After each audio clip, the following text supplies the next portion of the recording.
예, 여야는 어제 7월 임시국회 개최에 합의하면서 오늘부터 안보국회를 열기로 했습니다. 네, 현재 강경화 외교부 장관과 김현철 통일부 장관이 참석한 가운데 외교통일위원회가 열리고 있습니다. 국회 취재기자 연결해 보겠습니다. 정주희 기자. 네, 어제 3당 원내대표의 7월 국회 정상화 합의에 따라 운영위와 국방위, 외통위, 정보위 등 안보 관련 상임위원회가 이번 주 줄줄이 예정돼 있습니다. 원포인트 안보국회가 막을 올리자 민주당은 엄중한 안보 상황을 감안해 정쟁을 지양해야 한다는 목소리를 냈고, 한국당은 현 정부의 안보 무능을 철저히 따지겠다고 목소리를 높였습니다.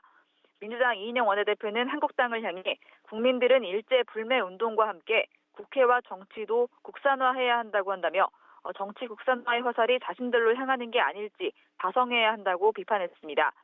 그러나 한국당 나경원 원내대표는 한미동맹과 한미일 안보공조의 와해와 김정은의 평화 노쇼에 보증의 노릇을 한 문재인 대통령이 책임져야 한다고 더욱 날카롭게 공세했습니다.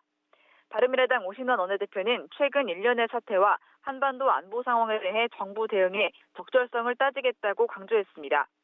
오늘은 우선 외통위만 열렸는데요. 강경화 외교부 장관은 일본의 경제 보복과 관련해 일본의 철회를 촉구하고 국제사회를 대상으로 조치에 대한 부당성과 우리 정부의 입장을 설명하는 노력을 계속하고 있다고 보고했습니다. 또 북한의 미사일 도발과 관련해서는 새로운 종류의 단거리 탄도미사일인 것으로 분석되지만 한미 간 분석평가로 최종 판단을 내릴 예정이라고 밝혔습니다. 아울러 북미 정상회담 실무협의는 아직 열리지 않고 있다고 말했습니다. 한편 일본의 경제보복 대응차 내일 일본을 방문하는 국회 방일단도 비공개 간담회를 갖고 있습니다. 예, 또 여야가 어제 추가 경정 예산안을 오는 1일 처리하기로 합의하지 않았습니까? 시간이 얼마 남지 않았습니다. 심사 재개됐습니까? 네, 여야 합의에 따라 추경 심사도 오늘 오후부터 재개될 예정입니다.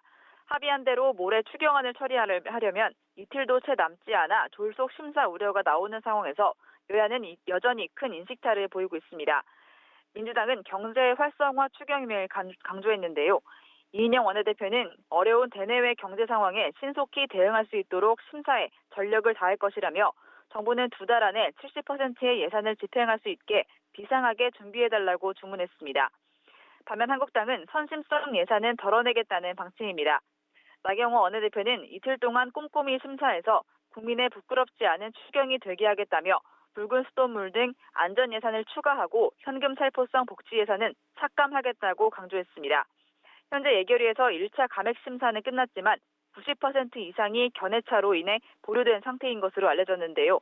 예결위 한국당 간사인 이종배 의원은 추경 요건에 맞지 않는 예산이 대부분이라며 정부에서 제대로 자료를 제출해 설명하지 않는다면 1일 본회의 처리가 어려울 수 있다고 말했습니다. 예결위원장과 여야 간사들은 오후에 만나서 구체적인 추경 심사 일정을 조율할 예정입니다. 지금까지 국회에서 전해드렸습니다.